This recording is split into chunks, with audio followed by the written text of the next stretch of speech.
Welcome everyone to this explainer. Today, we're diving into something that's honestly one of the most universal, profound, and let's be real, sometimes deeply frustrating human struggles out there, the journey to finding our true identity.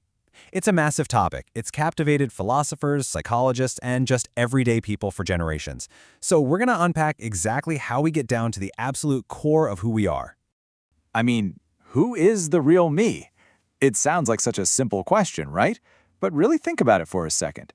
Do you ever feel like you're wearing a mask?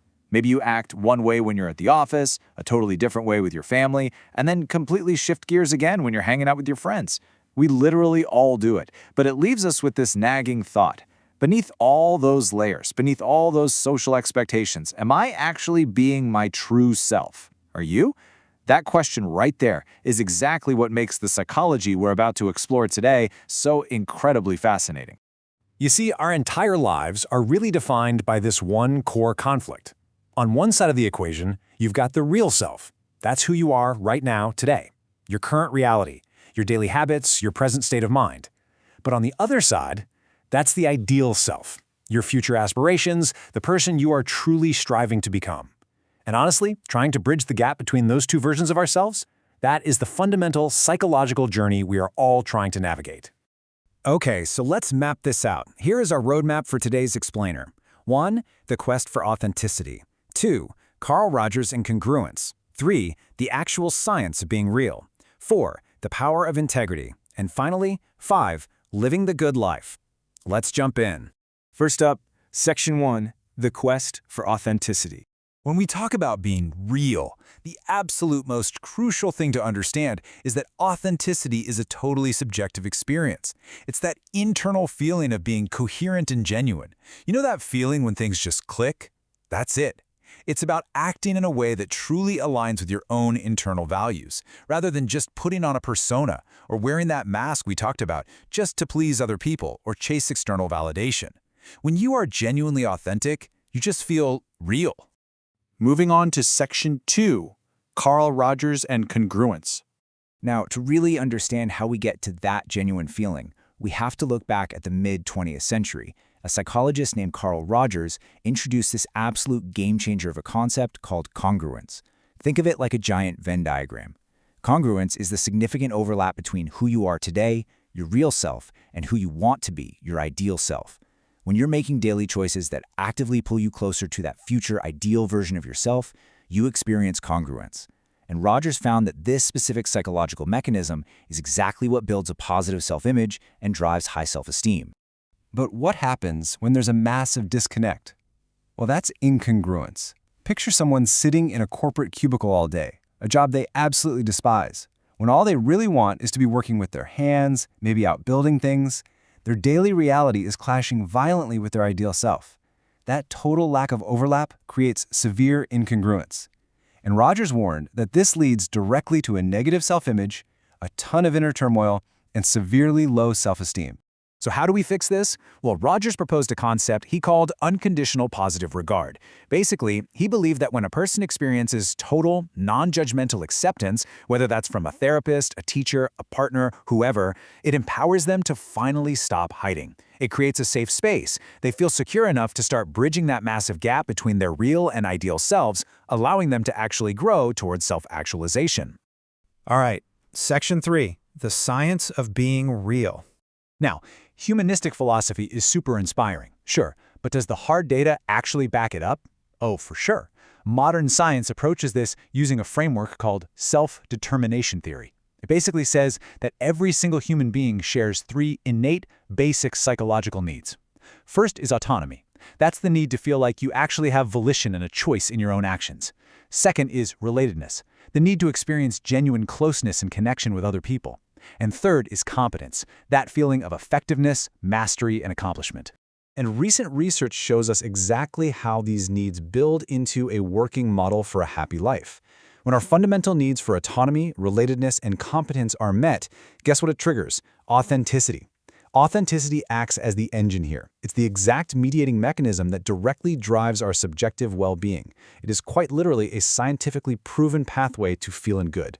In fact, a massive study looked at hundreds of adolescents using daily diaries and controlled experiments to break this down even further. And what they found was wild. Satisfying those psychological needs, especially autonomy, causes an immediate spike in authenticity. And when you feel authentic, the data shows a massive boost in positive affect and vitality. You literally feel more alive and energetic. At the exact same time, just being yourself actively decreases negative emotional experiences. So the science confirms it. Being the real you literally changes your emotional state for the better. Number 4 on our roadmap, the power of integrity. Okay, so we know authenticity feels amazing internally. But what does it look like outwardly? Well, it translates into integrity. If authenticity is the inner feeling of being true to yourself, integrity is the active behavioral output. It's that completely unwavering commitment to moral and ethical principles. It's the everyday, sometimes difficult practice of doing the right thing, keeping your actions totally congruent with your true self, even when absolutely nobody is watching you. And people who live with high integrity tend to focus their lives heavily on intrinsic values. We're talking about personal growth, deep relationships, community involvement. Contrast that with extrinsic values, chasing material wealth, obsessing over status, or hyper-focusing on physical appearance. Research clearly shows that individuals who prioritize those deeper intrinsic values demonstrate significantly higher self-esteem and far greater psychological resilience when life, inevitably, gets tough. And the coolest part? The benefits of integrity don't just stay bottled up inside you. They ripple outward.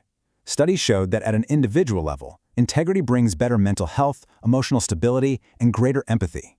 When those high-integrity people go to work, they foster cultures of trust that literally lead to higher organizational success and better employee engagement. Zoom out even further, to the societal level. Communities that share a commitment to integrity experience higher social capital, which actually correlates with lower crime rates and much higher civic engagement.